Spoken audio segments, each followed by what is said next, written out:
afternoon and welcome back to GSC Executives Podcast with your host, Caitlin Ty. And today we're thrilled to have on Deborah Nutt, who is the Senior Director at Arcadis. It's fabulous to have you on. Thank you very much. Thank you very much for inviting me, to be honest with you, Caitlin. Thank you. So to give our listeners kind of an introduction to yourself, could you give me a brief background on how you've achieved the position you're in as Senior Director at Arcadis, please? I'd be happy to. I won't start from the beginning of my career because we could be here a while. But if I start when I started at Arcadis, some nearly 20 years ago now, I started as a project manager working for the Environment Agency account, administering contracts on their behalf, NEC contracts. And to be honest with you, I've progressed through being a project manager, senior project manager, associate. I've progressed through really by taking opportunities, developing my skill and expertise as a project manager. So when you get to an associate level, that's when you're starting to get much more of some leadership. Yes. So I built on that, and I was fortunate enough to be invited to go for a partner interview, which is our level 10. Wasn't quite successful at that. Come on to that in a bit, I'm sure. But then I think it was in 2015, I was invited to join our LLP partnership as we had it at the time. Again, had to sit an interview to get into that, and that's when I became the senior director. So quite a long journey, quite a varied journey, doing varied things, but consistently with one client, which is not usually the way things are done. People to move about to get to that level. Yes, but I've managed to do it with one founding client, if you know what I mean, and doing a lot of various different things within Arcadis. It's been quite a lengthy time at Arcadis. I think it's 20 years in next March, so March 2025. So celebrations next March. Yes, absolutely. So kind of what motivated you to pursue your career as a chartered civil engineer and a chartered project professional? And kind of what insights or guidance would you offer to individuals seeking to advance their careers in this field? So for me, civil engineering came before project management. Yes, of course. Yeah, so I went to university and decided to do civil engineering based on something somebody I was babysitting for said. It always is, though. It was random. Don't know what I want to do. I've decided to do maths, physics and chemistry as A-levels. Right. It always keeps options open. That's exactly why I did it. Yeah. Not necessarily what I was really good at. Right, okay. If I'd have done what I was really good at school and what I had quite an affinity for, I would have probably done music. Oh, lovely. French. Oh, okay. And something sociological like humanities as it was when I was as a child. Yeah. I would have done that. But I decided that maths, physics and chemistry might get me further. Keep more doors open. More doors open, exactly. Yeah. So I did those. I didn't do that well at them, but I got them. And so somebody had said to me, I don't know what to do. And somebody said to me, I could see you being a civil engineer. Like, I had no idea what it is. Yeah. No idea what it meant. Absolutely. Yeah, you can see me, I can do. I can do it. So I investigated it, and I was fortunate enough to go on and it's called an Insight for Girls course. Okay. First week of the school holidays when I was then 17, so first year of A-levels. Yeah. And it covered all different types of engineering. Oh, wow. And you got to do a day or half a day, that sort of thing. And we went out to a sewage. What did you do in the summer holidays? As you did. But it was really insightful, and it made me realise I didn't want to do electrical. I didn't want to, but I quite like the fact I could see it. If it's civil engineering, building things out the ground, you can see it. It's tangible. Yeah. It means something. Yeah. So that's really why I went into it. And the rest, as they say, is history. I've remained in it. I've done a degree in it. So that came next. And I'm always one for goals, and not necessarily achievements, but you've got to have a goal. Yeah. And my goal was always, I would go to university. Yeah. Got the degree, came out, got a job. Yeah. And then it's like, then what? It's like, the now next it's the thing is progression. getting chartered. Yeah. The next thing to do is to get chartered. So I did that.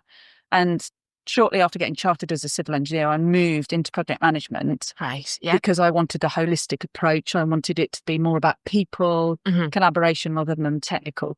And from the same process, I then became a chartered project manager, effectively, registered project professional. Through the APM. So the one sort of led on to the other, I suppose. But yes, but I wanted to make a difference. I wanted to build stuff. I quite like building stuff, even as a kid. So civil engineering, I'd never considered it, didn't know what it meant, but that's how I got into it. It was great how you were able to kind of trial the different. It was great. And I don't know if they do that I know, anymore. that would be Fantastic. perfect, because the amount of conversations I have with people nowadays of, like, obviously in school, you've kind of got your set subjects, and there's so many jobs out there that you've got no idea. No idea about. And I mean, your parents might do a certain type of job. I mean, my parents did IT, so I knew quite a bit of IT. They told me never to go into it. My parents were teachers. My parents were teachers. People thought I'd do teaching, but no, they said. So unless you've got someone around you who has an interest or does that kind of, or is in that industry, you just don't know. And if you don't get opportunities like that, kind of, it's only later on in your career, which potentially may be too late, you think, oh, that would have been perfect for me to do. Oh, I wish I had that qualification in order to do that. I wish I'd known about that. That was what it was. It was literally for those that were thinking about it, thinking about engineering. There was an insight into it. The name of it was fantastic. It was a week, an insight into engineering. So you got a bit of everything. You got talk. People came in and gave talks. You know, it was full. It was residential. It was full on. I think the school paid for it. You know, it was really, really good, really beneficial. And interestingly, 3 of the people that were on that insight into engineering course ended up going to the same university as me. Oh, wow. And so we met each other on the first day. It's like, I remember you. Yeah, but that's how I got into it. And then from then onwards, it's progressed. I've worked out on site. I've done setting out. I've done all of that side of things. And then I moved to a consultancy and did project management that had the base technical ability and being a civil engineer. Yeah. Oh, and it's good how you were able to kind of trial as well to say, yep, as you say, electrical wasn't for you, but the fact that you've had that opportunity. It was fantastic. It just really allowed you to see and hone in on what you wanted to do. So kind of what core principles guide your leadership philosophy, and how do you incorporate them into your daily management practices? It's quite simple for me. Oh, okay. Really. You've got to be authentic. Yeah. And I know that that's a real buzzword often, and people go, oh, what's that mean? But it is. It's being yourself. Yeah. Actually. And it is almost wearing your heart on your sleeve. You have to make sure that you're wearing, you know, the right sleeve, so to speak. But it's about being authentic. It's being true to yourself. It's challenging things when you think that they're not right. Yeah. It's not, and that's not doing things in an antagonistic way. It's just seeking to understand things. But it's also, I am very much a believer in leading by example. Yeah. If you lead by example and you are enthusiastic about what you're doing, you are more likely to get people to be following you. And yet, for me, leadership, we all use the word leadership. They're a great leader, blah, blah, blah. But what makes a great leader is their followship. Well, you're only as good as the team you surround yourself with. Exactly. And if you've got a team of people who don't want to follow you, you may consider yourself to be the greatest leader, but you're not leading, and you might be leading, but you you're need to know one. Yeah. So over the trenches, I'm on my own. You know, good luck. But, so that's really my for me. That's the key thing: to be authentic, to lead with passion, enthusiasm, and literally, you've got to lead by example, because other people won't be able to follow you if they can't see that you're doing it. So that's a key one for me. No, definitely. And I mean, if you're passionate and motivated, it does in anything that you do, whether it be in work or outside of work, people can see that. Yeah. Exactly. Exactly. So what has been your approach to overcoming setbacks or failure in major projects, and what lessons did you learn from these experiences? Well, I wouldn't say I've necessarily had a setback in a major project as such, but setbacks in a personal capacity, absolutely. And my key thing for the listeners out there would be to not give up. Yes. Persistence is key. Absolutely. You've got to persist. Oh, yes, you can get awfully upset. That's allowed. Oh, of course. Absolutely. So I failed my chartership first time round, my civils chartership. Oh, it was a catastrophe. How dare they? Yeah. But on reflection, Absolute mental breakdown. The absolutely, loss. it's the end of the world. Yeah. End of the world has been Can't do doing this anything. anymore. Yeah. But on reflection, it's like, actually, they had a point. And when I went back then and decided to resit it, Yeah. it was a much stronger application. It was a much stronger conversation. Yeah. And the same when I went to salaried partner. I was invited for the interview. I thought it'd gone all right. I wasn't successful. So I did get very upset then. It's like, I really did. Because all the time and effort and preparation that you Yes. put into it. And then obviously in the interview itself, you've got the adrenaline rush, Exactly. the lack of sleep. All of those. And I had to go all the way to Birmingham for it. For this random reason. I don't quite know why I had to go to Birmingham. But I wasn't successful. And whilst I did, I came home, I cried, I kicked the wall, all the stuff that you Threw your do. toes out the pram. Absolutely. But then again, on reflection, thought, do you know what? Some of the things that they're giving me in the feedback are correct. So again, regrouped, wouldn't wait too long, 6 months. And then when I retook it, the feedback that I then had was, it was one of the strongest interviews they'd had in that session. And actually, it was a conversation. So I was having a conversation about the things I'd achieved and what I could do and how I would approach things, rather than it be like a rabbit in a headlight. Yeah, very scripted and kind of very just blunt and straight. Yeah, it's the perseverance. It's the listening and taking stock of what's gone wrong, and then making sure that you don't do that again, or you do your very best not to do that again. And you can apply that to anything. You can apply that to a project. If you've got a project that's gone horribly wrong, which we have all had. Oh, of course. Yeah. It's learning from that, taking stock, do the lessons learned, do the whole process, but then think, well, I won't do that again.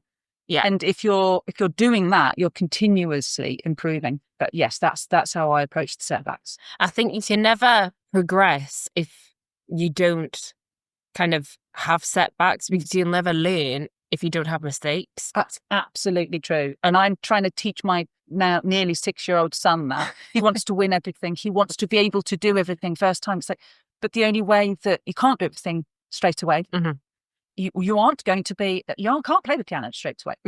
You can't just touch type. You need to practice that. But it's the practicing, the persevering and learning what works, what doesn't work. Absolutely, you've got to do that. And it's what works for you. Yes. Not what somebody else tells you, because not everything works for everybody.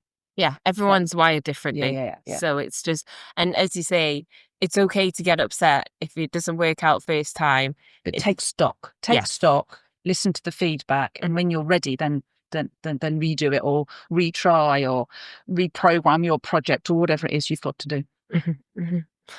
So I'm interested to know, what is your greatest achievement?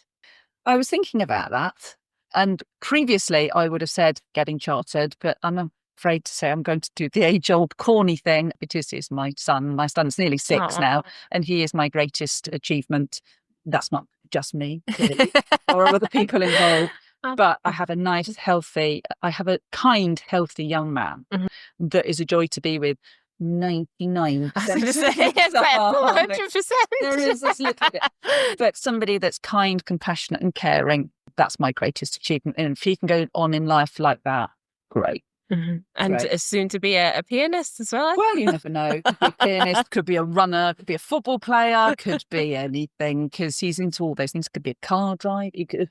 Still got a long time to decide. If you ask him, it's a policeman or a scientist at the moment. Oh, okay, keeping us options open. Keeping us options wide open. And so you're also you are the Global Gender Affinity Group Chair and the UK&I Charity Board Chair. What is your vision for diversity and inclusion at Arcadis, and how do you see this aligning with the company's overall goals? It's quite a big one, to be fair, isn't it? And so for me, when I'm asked that, from a gender affinity group perspective, it's quite simple. That we don't have any affinity groups. So we have 5 affinity groups. Yeah. The goal is to not need them. Yes, of course. The goal is that it's embedded in our culture. Yeah. That it's just part of our way of life. That we don't have to start to think about it. It's just what we do. Yeah. And somewhere along the lines, from the age of 5 to where you get to 50, in my case, you lose that somewhere because you're not born with you're not born to think about that sort of thing. So absolutely, the aspiration and the goal for me personally would be it's not there. It's not there. It's just expected. There's no one needs to talk about it because everyone is equal. Absolutely. There's no kind of separation or segregation. It is just we are all as one. Yeah. And we are automatically looking at how we can get equity for people, how we can help people to grow and develop at their speed, to get the same opportunities as others that may be getting there faster, all of that sort of thing. We just don't have to think about it. We're just doing it without it ticking a box or without it being you've got a target or anything like that. And that to me is across all industries. 100%. If we could do that, that's the ultimate goal. It's brilliant. Yes, for it to be the norm. Yeah, for it to just be the norm. So could you share with me some specific initiatives or programs that Arcadis has implemented to promote D&I within leadership roles? I certainly can, and we are trying very hard at this at Arcadis. We're trying to make a difference.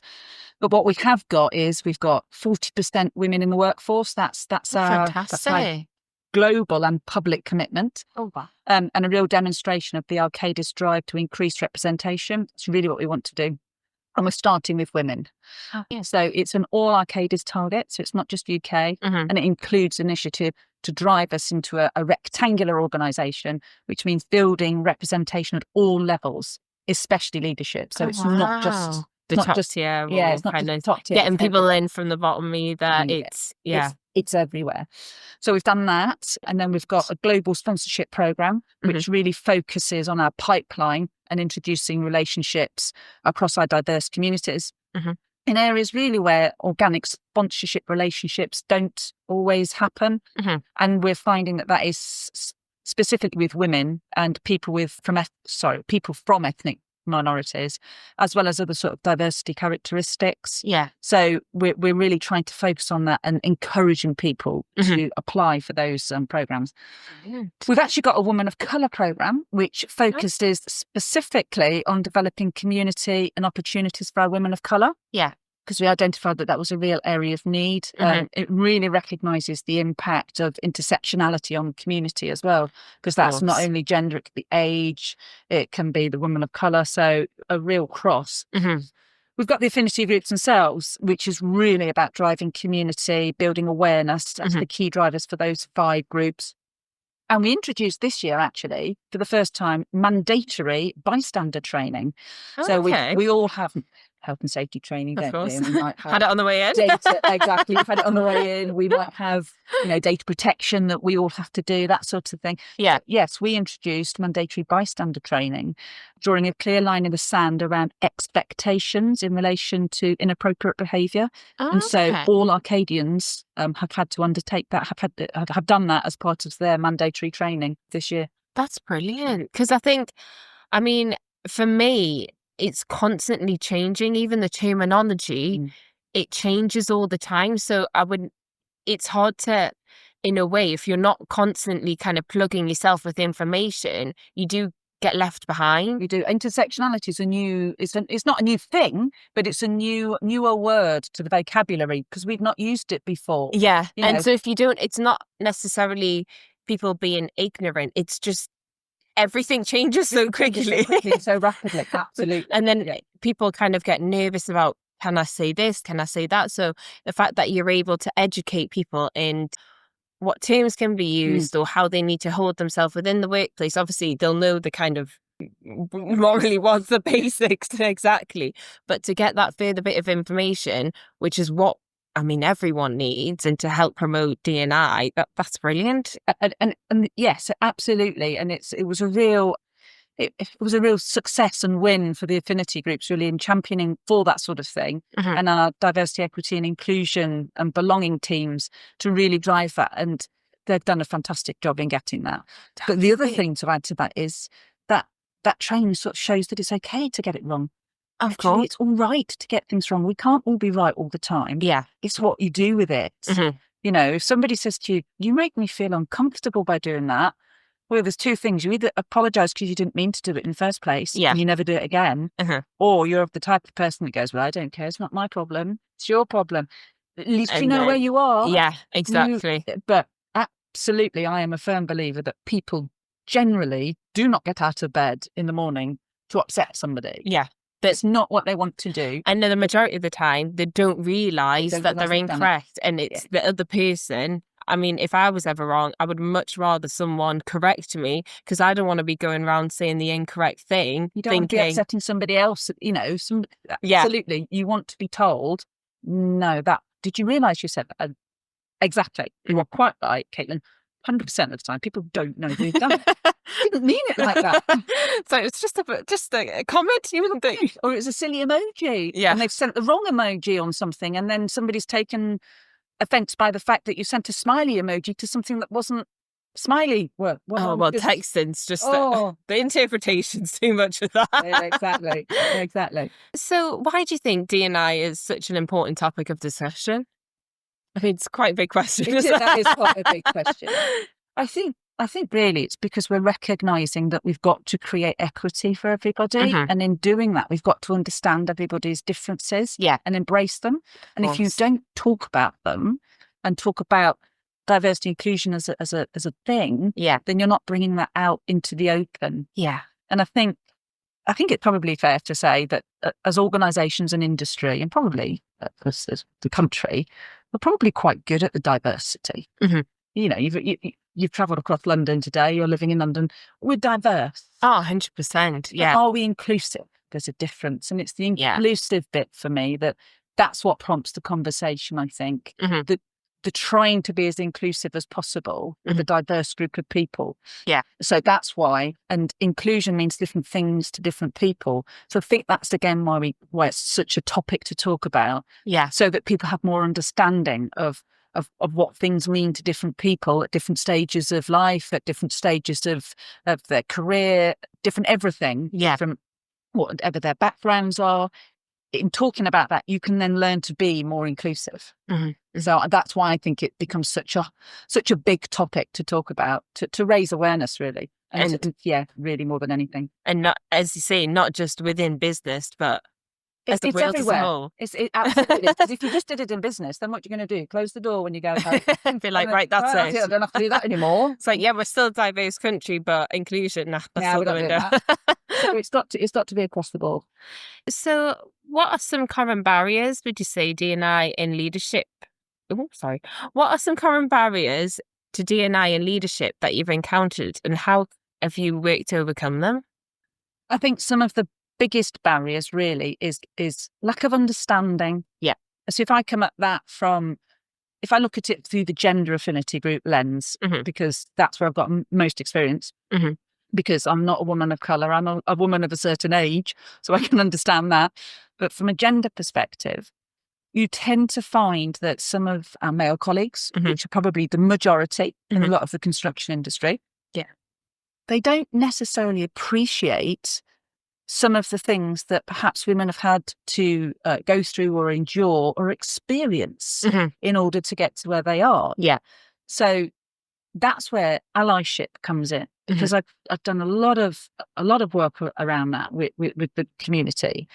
And even as much as I had it here recently in the client office, we had a session, and a colleague of mine said, I've accepted this invite, but I don't really know what I can add. So I said to this individual, well, come along, you're an ally. Yeah. You're an ally, aren't you? So to be fair, he came along, and at the end of the session, he said, I'm so glad I came to this, because hearing the difficulties that people have firsthand makes me then think about how I might encourage my wife to do things, because my wife often thinks I can't do stuff. Yeah. And he said, I think she's a fantastic person. And she's so capable, but she doesn't see it in herself. So hearing other people talk about similar things, imposter syndrome, that sort of thing. That was the first thing that came. A lot of women obviously get that. Yeah. But they shouldn't, but they do. But how can some male allies help support that? Well, they can be proactive. They can be inclusive. They can sponsor people by advocating them to their colleagues. Yeah, XYZ would be really good at that. You know, that's their forte. Yeah. Really, really elevating people and empowering and advocating for people. And that's how you can change things as leaders. Yeah. That's what we have to do.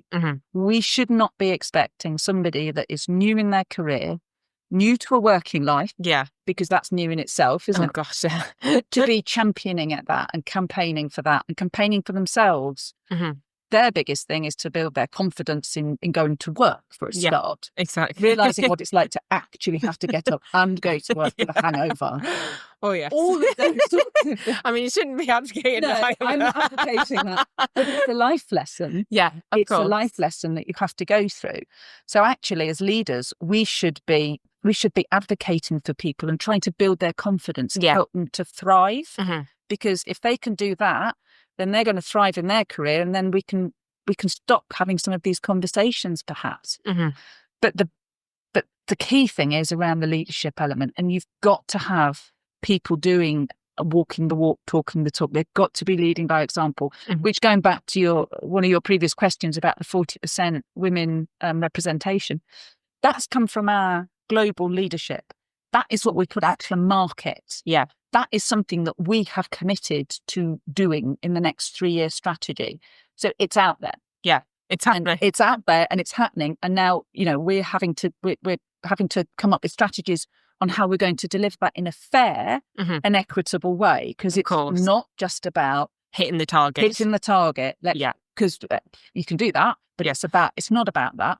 It's about making sure you've got the right people in the right roles as well. And that's got to be equity for all. Yes. So it's not just about promoting people into certain positions, but leadership have got to lead by example at the very, very top. That's key for me. You need to keep being authentic. You do, and that's the honest truth. You do, in my opinion. So, what trends do you see impacting D&I in the workplace over the next few years, and what is Arcadis doing? Obviously, I know you'd mentioned about the plan for the next few years to prepare for them. The world is all about data. Isn't it? Bit of AI. But it's data and reporting is really becoming an increasingly significant requirement for us. Yeah. Whether that's with our clients in our bids, to legal obligations across areas like the new EU Corporate Sustainable Reporting Directive. Being able to really be responsibly and respectfully gathering that information on our people and to share it in a way that doesn't compromise privacy is a key trend that we all need to develop. It's a key thing. Yeah. People will often answer a survey, won't they? But they don't know where the data's going because it's their data, it's their information. So you have to be really careful with that data. And that's a key trend about the privacy. That can really include representation perspective as well. The way we engage with diverse suppliers, how we report on our pay gaps, from gender and beyond, because at Arcadis we do report on gender, but also our ethnicity pay gap. And data is the way we assess our performance and demonstrate our progress, really. It's fundamental. It's fundamental across the board. And it's really key to our ability to continue to improve as well. So we talked about that earlier. It's fundamental to that. And actually, the market wants more and more. The market wants more data. So the more data that you've got, the more you can share in that's private, you know, without compromising privacy, the better, because that's what clients want. They want to know they've got diverse consultants or contractors. Because they want to show it off as well, to be like, oh, well, why are you using Arcadis? They're so diverse. They're 40% of their leaders are female. Brilliant. So are there any changes you would like to bring into the industry? I think it's around people being more inclusive, more tolerant of each other. Tolerance probably the wrong word, but being more inclusive, making things more equitable. Yeah, it's a key thing. I saw something recently on a social media post about, you know, animals at school. If you picture a load of animals at school, chimpanzee, elephant, that sort of thing, and somebody says, right, you've all got to climb a tree. Can't all climb a tree, can we? Elephants can't climb trees. So actually we need to make it as equitable as we can. So bringing that back to people, we've got to make workplaces so that they have agile working, which is very difficult if you're working out on a construction building site. I get that, but you know what?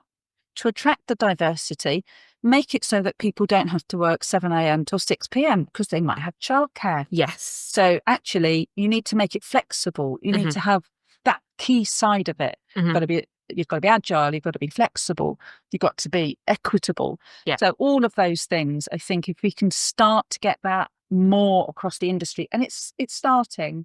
I mean, definitely with the help with COVID, I think as well, COVID working from home, that's obviously had a major impact. But I think quite a few companies now are going the other way. Yeah. Going the other way, got to get back. Yeah.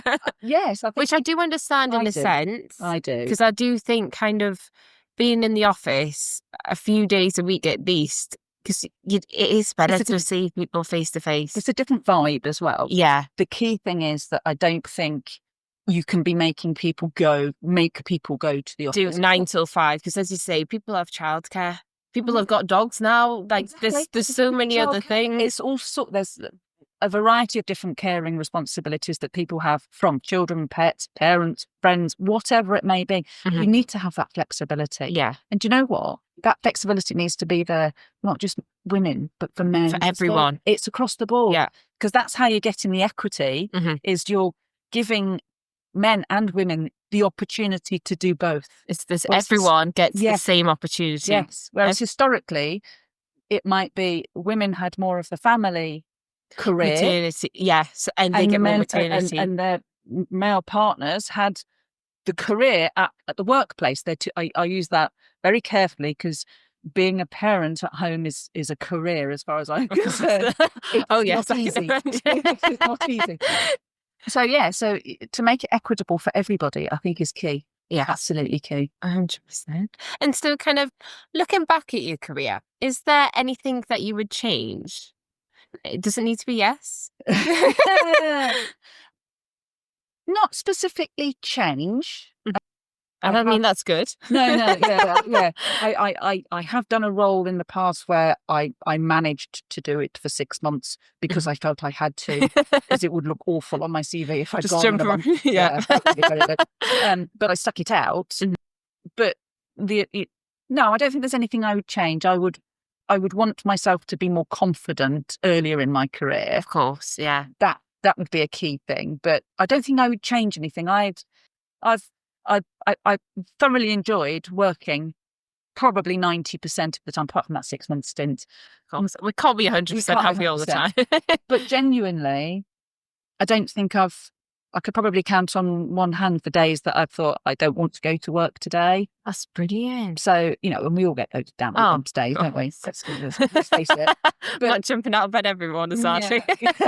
But I thoroughly enjoy being at work, and I know it sounds corny, but yes, I've thoroughly enjoyed the last 20 years doing what I'm doing. So that's brilliant. Well, thank goodness for that babysitter. Exactly, absolutely. She was fantastic. Yeah. Well, thank you very much, Deborah, for coming on the podcast. It's been an absolute pleasure to have you on. My pleasure, and it's been lovely to have the conversation, to be honest with you. So I'm really appreciative of the opportunity. So thank you. Thank you.